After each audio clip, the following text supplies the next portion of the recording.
From government crackdowns to the collapse of yet another Australian fashion retailer, this week highlights how complex 2025 has been for retailers around Australia.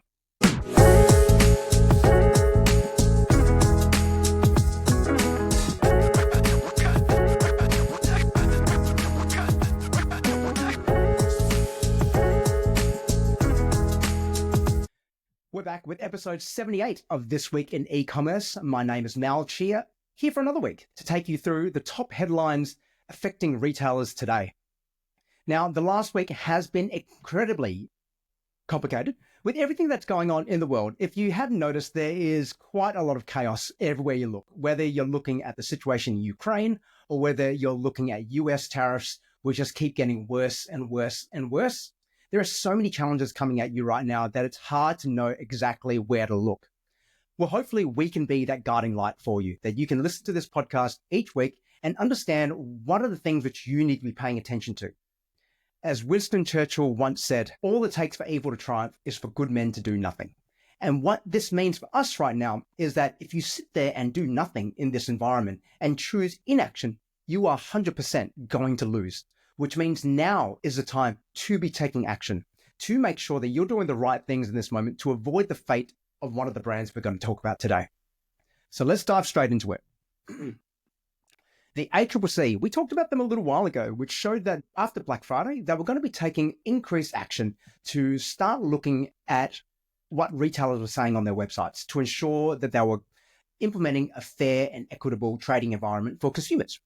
So the ACCC has now completed that audit of over 2,000 retail websites, and what they found was perhaps not so unsurprising for people who are listening to the show.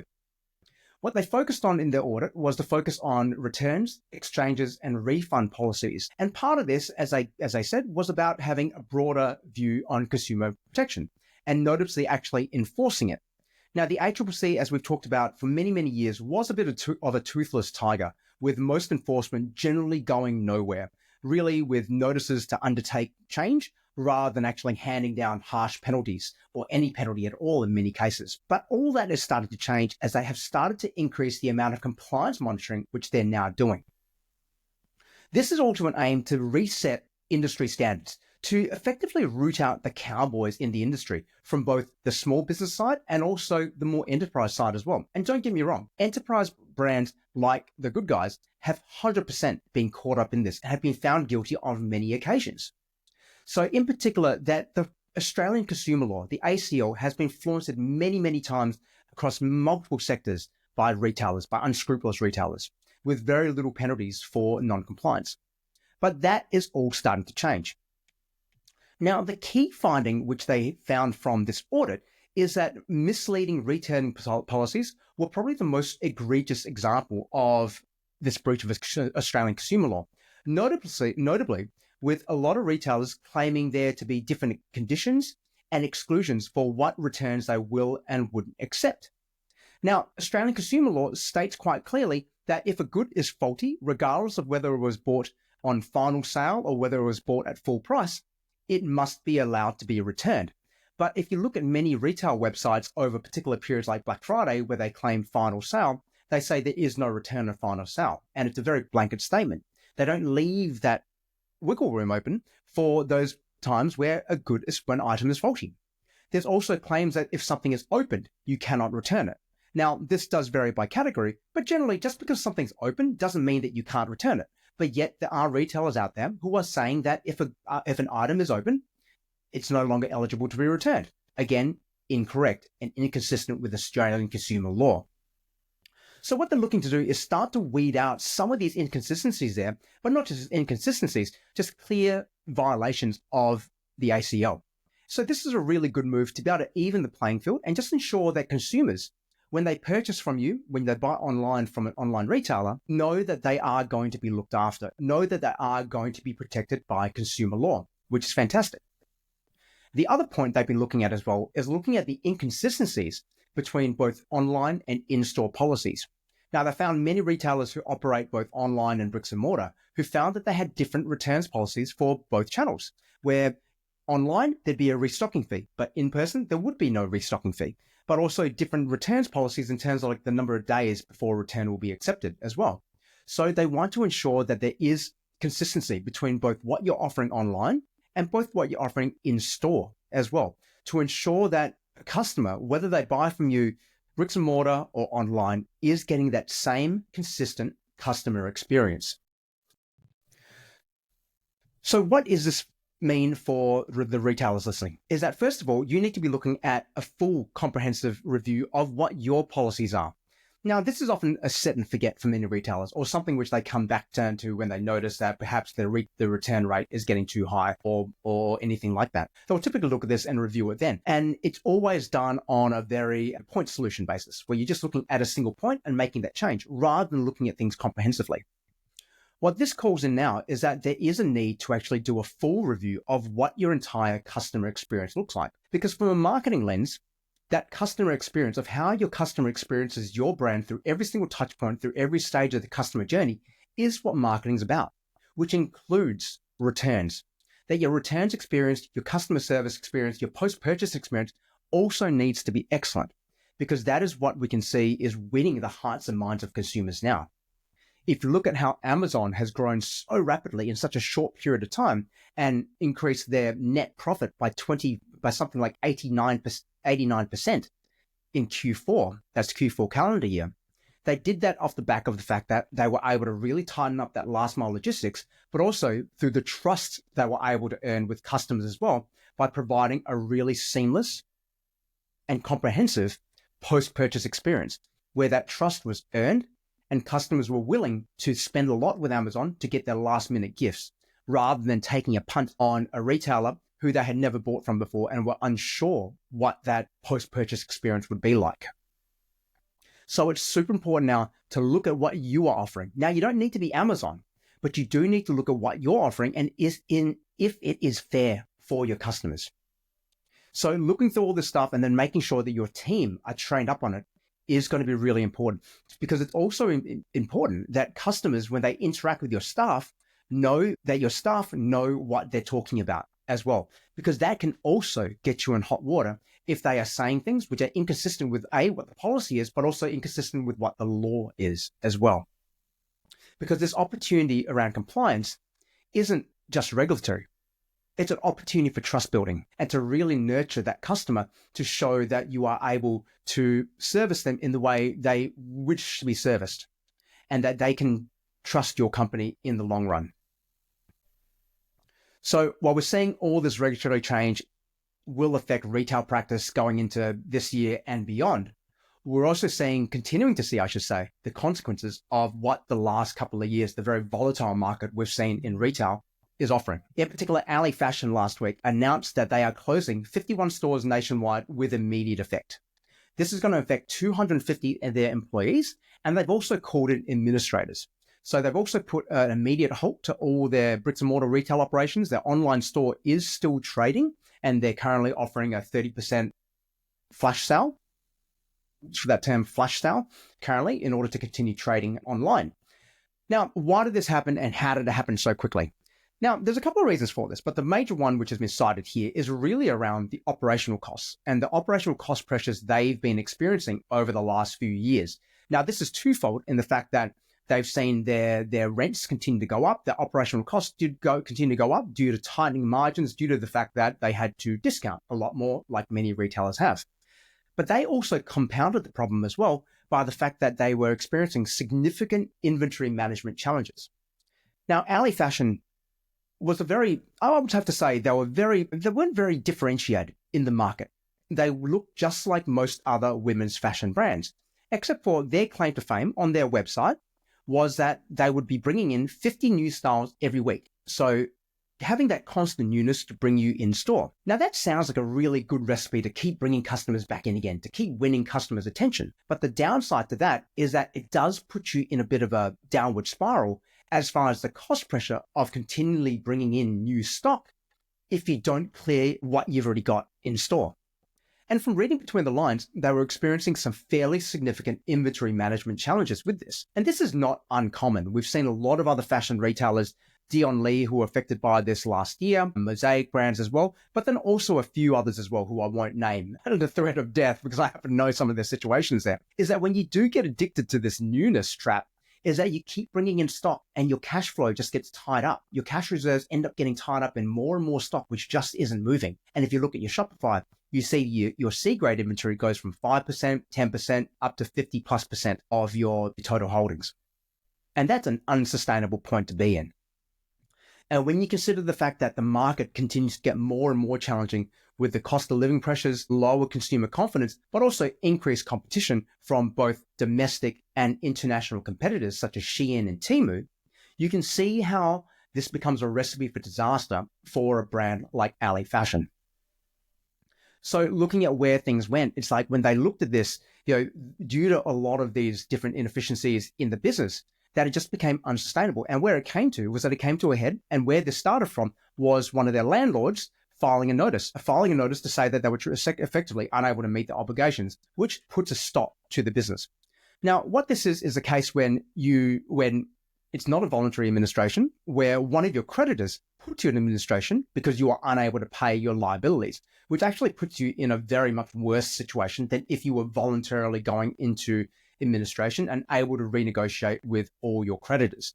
In this case, their landlord put them in administration, which effectively meant that they lost control of everything which was happening in the business, which meant that this change had to happen really quickly. So a lesson for retailers here is to always be looking at those key metrics, looking at your cash flow, looking at your balance sheet, looking at your P&L, but particularly your cash flow becomes really important. That if you don't know what the cash coming in and cash coming out is, and whether you're able to service your overheads, it could put you in a really tough situation where you effectively end up robbing Peter to pay Paul. And you don't want to be in that situation, at least not of your own making. But if you do end up in that situation, you want to be proactive about it. You want to be speaking to people straight away and figuring out terms and renegotiating terms so that you can continue to trade out of this and not have the situation forced upon you, like what's happened to Ali Fashion. But what this is going to mean is that there is going to be a further ripple effect through the industry, as there has been with Mosaic. And Mosaic shutting down their 600 or so stores around Australia. Now there's a further 51 stores from Ali Fashion, which are going to be shut down as well, who do operate in some of the most notable shopping centers around Australia. So you can see that there's now going to be additional vacancies around Australia in shopping centers, which is going to further impact consumer confidence when you start seeing a lot of closed signs go up, but then also a further 250 people who are being put out of business, not to mention the additional suppliers who add value to their supply chain as well. And they could be local, they could be international, we're unsure, but everyone gets disrupted by this. So you need to be really conscious about what this is going to do on a broad macro level as well. That while it may create opportunity for other players to come into the market, usually it means that the bigger players are just going to win a larger share of that. So what I mean is the more discount sellers like the Sheins, the Temus, but also the Kmarts and Targets of the world as well. Because this does follow a very similar pattern to what we saw with Mosaic. But whereas Mosaic played out effectively in real time and we were able to see every single step of the way, and the ending was pretty clear a while ago, I would have to say, from Mosaic, and you could see what the writing was on the wall. It's a little bit different with Ali Fashion. Whereas Mosaic was a public company, they had to file, they had to list all these things. In Ali Fashion's case, they're a private company, and this was generally handled behind closed doors. But what the lesson, though, is for retailers is that you do need to really be thinking about operating a fairly agile business. And not to say you need to be lean, you still need to make sure that you don't put your staff, your resources under strain. You do need to appropriately invest, but at the same time, you need to maintain a level of agility in your business so that you can change really quickly. And with Ali Fashion being locked into a lot of leases around the country, which are most likely long-term leases as well, they're incredibly hard to get out of if things start to change. So while I'm definitely an advocate for investing into omnichannel, into your physical store presence, whether it be a pop-up or a permanent store, you need to do it smartly, and you always need to have an eye on your ability to pivot quickly if things don't go well. The analogy is about glass balls and rubber balls. If something's a rubber ball, you can drop it pretty quickly and move on. It'll bounce right back up. But if it's a glass ball, it's going to break, and you're never going to have that opportunity to catch it again. So understanding what are the glass balls and the rubber balls in your business and treating each one appropriately. Don't dive into a retail store without first fully considering it. One of the brands I work with who operate three retail stores already, so 4 retail stores already, were looking to open up a 5th store, a flagship store. But it took them 3 or 4 years to get to the point where they were comfortable with it. While there was a lot of excitement a few years ago about just diving straight into it because things were booming, it was because it was thought wiser that we actually take a more measured approach to really think about how this is going to affect the business in the long run. And we'll get into it when the time is right, but also when the terms would be favorable to us.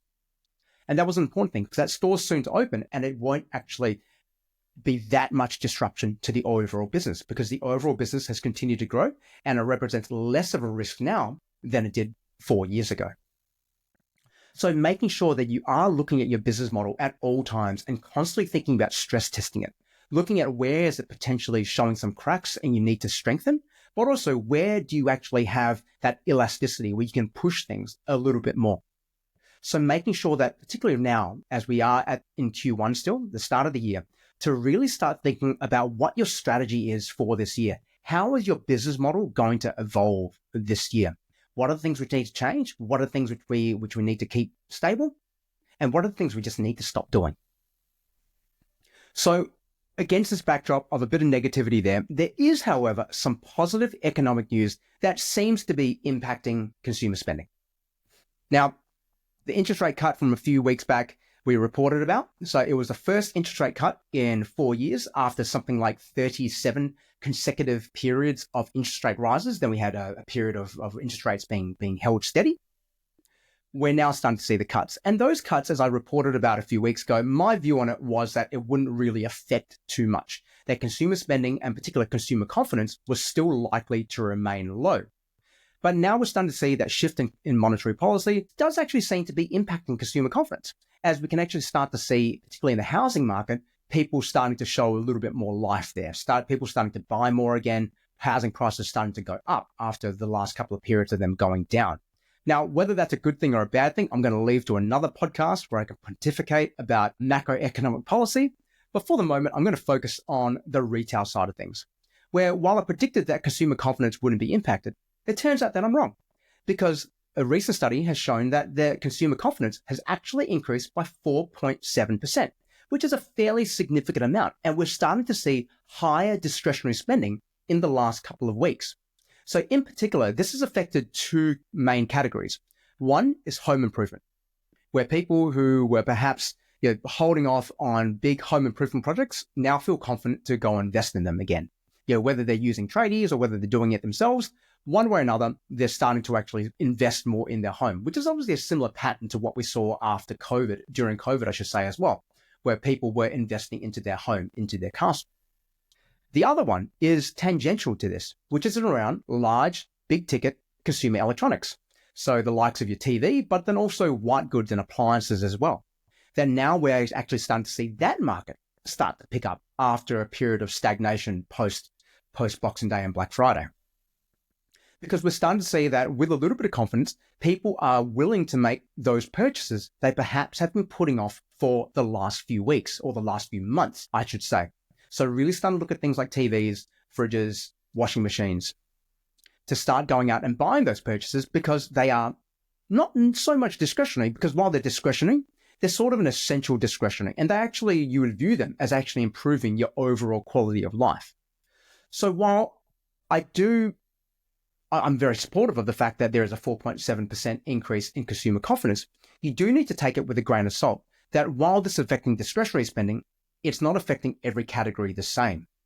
That those categories who do trade in those sort of goods, who do improve your quality of life, again, adding that additional value, they're going to see people willing to buy from them again.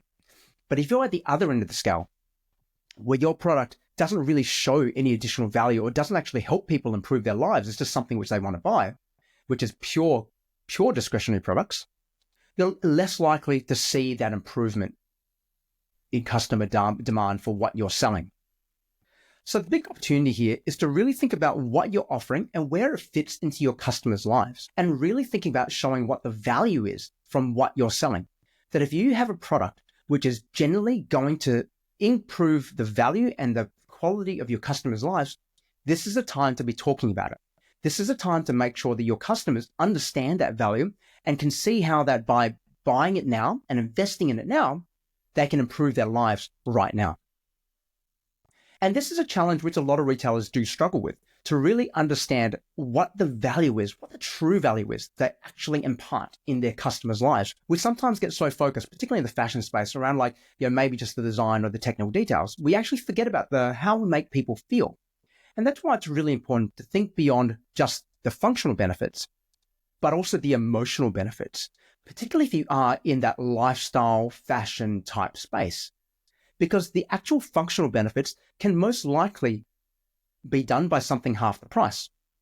So you need to talk about the emotional benefits of why someone would buy your product versus your cheapest competitor. So while we're seeing these signs of economic improvement, Australian retail, particularly at the global stage, looks like it's about to get a significant boost. Now, the federal government has recently announced a $5 million investment into the Australian-made logo.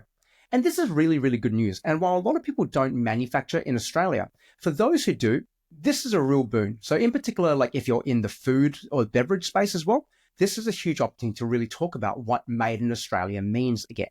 So the key focus of this is how do we actually make Australia more desirable in key export markets? What we want to do is really build that made in Australia symbol to be on par with something like a made in Germany, where if something is made in Germany, you inherently know what it means.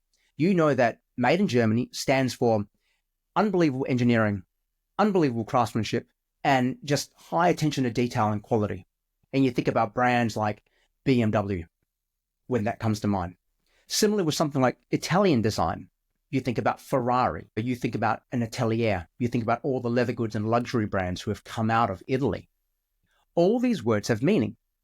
But for the last several decades, made in Australia, while we always talk about it as being a mark of quality, we don't really know what that quality actually means because we never really looked at it and said, this is what made in Australia means. When you buy something which is made in Australia, this is what that stands for. This is what you can expect. There's been a lot of verbiage, I guess, from what people have been saying for many years with when you sell into foreign markets. Oh, people love something that's made in Australia. They love Australian brands. But you never really ask, why do they love it? If a product is made in Australia, what is it about it which they love because it's made in Australia? What I'm hoping is that this $5 million investment, while a relatively small amount, man, I know several brands who spend more than this on Meta in a few months alone, it's not a significant amount, but hopefully it is a little bit to start us on that path to figuring out what made in Australia means. Because if you look at the writing on the wall and where everything is heading at a global scale as well, with no guarantee that Australia will emerge unscathed from all these tariffs, is that a lot of countries are going to be looking to onshore some of their manufacturing. And you can really start to see that in some brands around Australia who are starting to bring their manufacturing back or really starting to look at reinvesting into Australian local manufacturing. But if we can find that unlock from a brand point of view to understand what made in Australia means and make it mean something, it could really open up the Australian market for export and make us a really desirable place where people want to bring our goods to buy their goods from, whatever that may be. And that could be in anything from wool, which we're obviously very, very strong on, to food products, which we're also very, very strong on with our wealth of resources available to us. By doing this, it allows us to charge a premium pricing for it by having a product and having a brand which is super desirable at a global scale. Now, I would argue that in places like wine, for instance, we already command that. Australia is one of the great wine-producing countries in the world. And we command that with brands like Penfolds, Henschke, Torbreck, who at a global scale compete with the best of them and already command that premium pricing. But as a country, though, in other verticals, we don't quite understand what that means. So I'm super hopeful that by doing this, we can really understand what that Australian heritage means and how we can best leverage that as retailers, but then also as manufacturers of retail goods to be able to command that price positioning, that premium price point in market, and also that demand as well. So that's all we've got time for this week. I hope everyone does stay safe out there and is keeping an eye on the news. All my love to the friends of the podcast in Brisbane and Queensland who've been affected by ex-tropical cyclone Alfred over the last few days. We hope that you are all safe and well, but also everyone around Australia as well. We are living in such a volatile time right now. Anytime you open the news, it's so easy just to get sucked into it and just think that, where do I even start with this?